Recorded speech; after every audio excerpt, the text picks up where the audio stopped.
Have you ever gone completely off-grid, only to realize you're trapped in a living nightmare? Tonight, we hit the road with a crew of die-hard bikers seeking the ultimate thrill in the pitch-black woods of the Appalachian Peaks. What started as an epic midnight run quickly turns into a desperate fight for survival against ancient, faceless things watching from the trees. Lock your doors, kill the lights, and pipe down. Because once you ride into these haunted hills, the shadows might never let you roll back out. It's Ethan from the Capital City crew.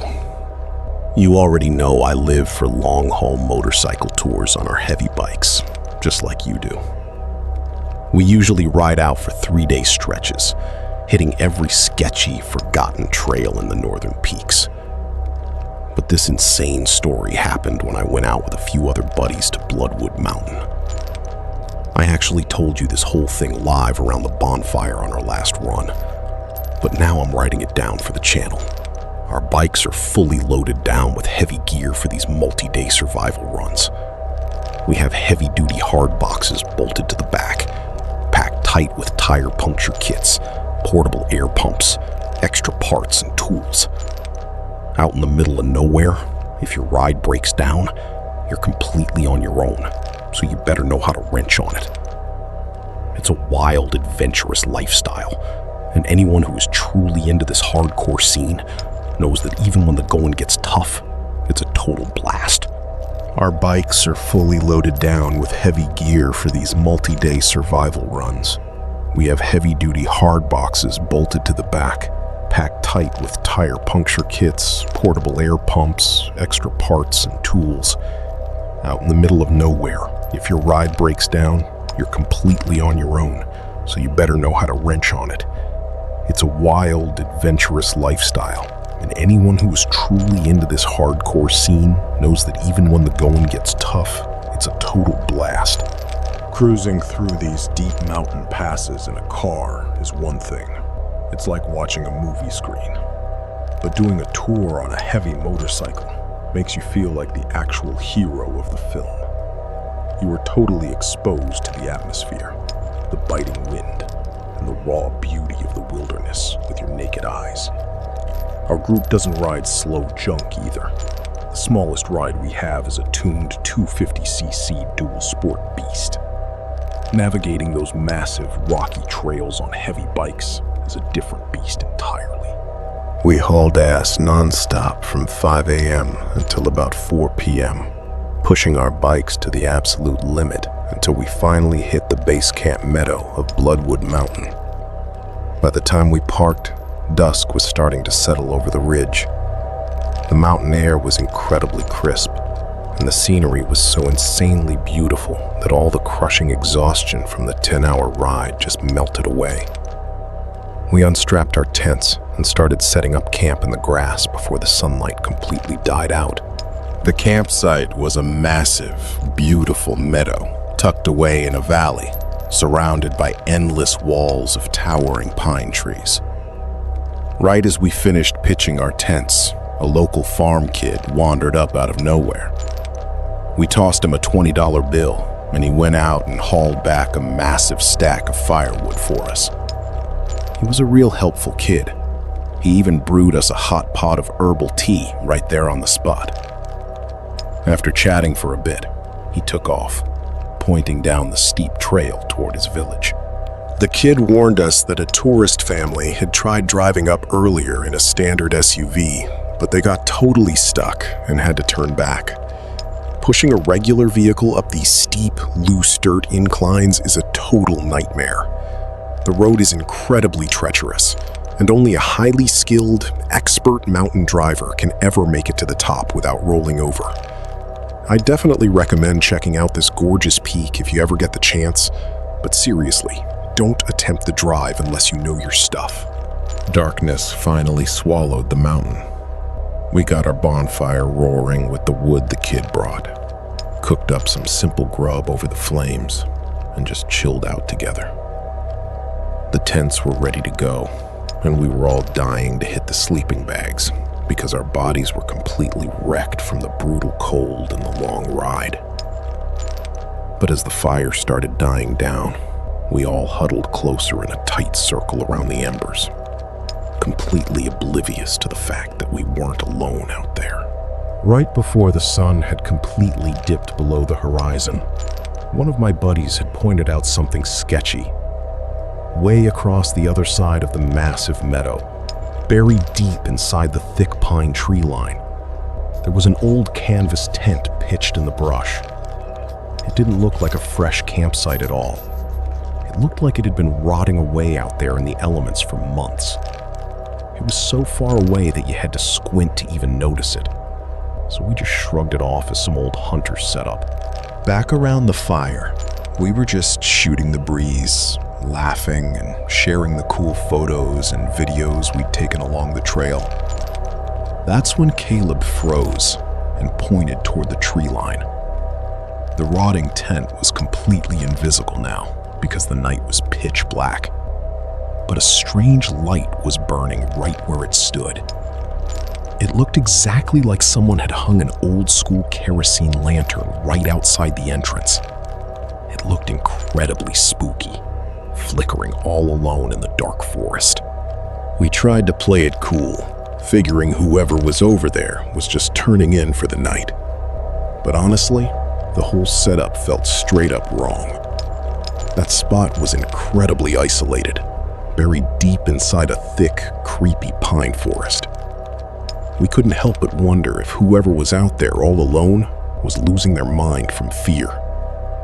Even with 4 or 5 guys in our crew, the heavy atmosphere of these woods at night was starting to give us the creeps. Wiped out, we finally crawled into our tents. I fell into a deep sleep, but somewhere in the dead of night, my eyes snapped open. I laid perfectly still in my sleeping bag, my heart starting to race. I didn't move a muscle, but my brain was completely awake because I could hear distinct, heavy footsteps shuffling in the dirt right outside my tent wall. The entire vibe of the camp had shifted into something incredibly sinister and hostile. The silence of the mountain was deafening, making every single crunch of the grass sound massive. I tried to tell myself it was just one of my buddies waking up to use the restroom, but the pacing went on way too long for that, and it didn't make sense. After hammering down rough trails on heavy bikes for 10 hours straight, everyone should have been completely dead to the world. Nobody in their right mind would just be wandering aimlessly around the dark camp in the freezing cold.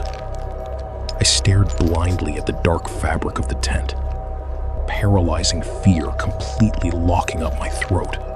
Suddenly, the terrifying sound of a zipper slowly scraping open echoed right at the entrance of my tent. My heart hammered violently against my ribs. Total fight or flight kicked in, and out of pure panic, I screamed out, "Who the hell is out there?" The second the words left my mouth, the zipping stopped dead. I scrambled for my phone, flicked on the flashlight, and saw that the tent flap was unzipped a few inches. Outside, there was a heavy, dead silence. No running footsteps at all. Suddenly, Caleb yelled from the next tent over, "Ethan, what's going on, man?" Hearing my voice shatter the night, he instantly unzipped his door. I panicked and screamed, "Don't step out! There's someone standing right outside my tent." I could hear the sheer terror in his breath as he went totally quiet. Then I heard his zipper go again. He poked his light out, scanned the dirt, and called out, "Dude, there's nobody out here." He stepped out into the cold and walked over to my spot. It felt like a total out-of-body experience. I finally forced myself to crawl out into the freezing night air, shining my phone light in every direction. Caleb was standing there, shivering, swearing up and down that the camp was completely empty when he opened his tent. But that made absolutely no sense. Whatever was messing with my zipper had been standing right there a second ago, and in this dead silence, we definitely would have heard them running away into the brush. Once you have two guys awake, your confidence goes up a bit, so we decided to check on the rest of the crew. We walked over to the next setup and unzipped the flap. It was Austin's tent. Our stomachs instantly dropped into our shoes. The sleeping bag was completely empty, and his gear was left behind. When you're out on these long tours, your crew becomes straight up family. So realizing one of your boys has vanished in the dead of night into a creepy forest is a total nightmare. Total panic set in. We woke up the rest of the guys and started shouting Austin's name at the top of our lungs. If you've ever screamed into a dense forest at night, you know how terrifying it is. Your own voice just echoes back off the thick trees, making the darkness feel even more ominous. We waited around for a bit, hoping he had just walked off to take a leak, but the total lack of a response gave me a sickening gut feeling that we were being actively watched by something foul. We huddled tight, drew our knives, flicked our flashlights on high, and agreed that absolutely nobody breaks formation. We moved as a single pack toward the dark tree line where that distant lantern was still glowing. The walk was deceiving. The ghost camp looked close, but we ended up hiking deep into the dense brush for what felt like miles. As we marched into the pitch black, the silence was shattered by the distinct sound of extra footsteps crunching heavily right behind our pack. The stalking was psychological warfare. Every single time our pack stopped short to catch whatever was trailing us, our footsteps would freeze. But those extra footsteps would echo for one distinct beat longer before halting dead in the dark. Caleb completely lost his marbles, breaking down into tears from pure terror. The environment was just too overwhelming.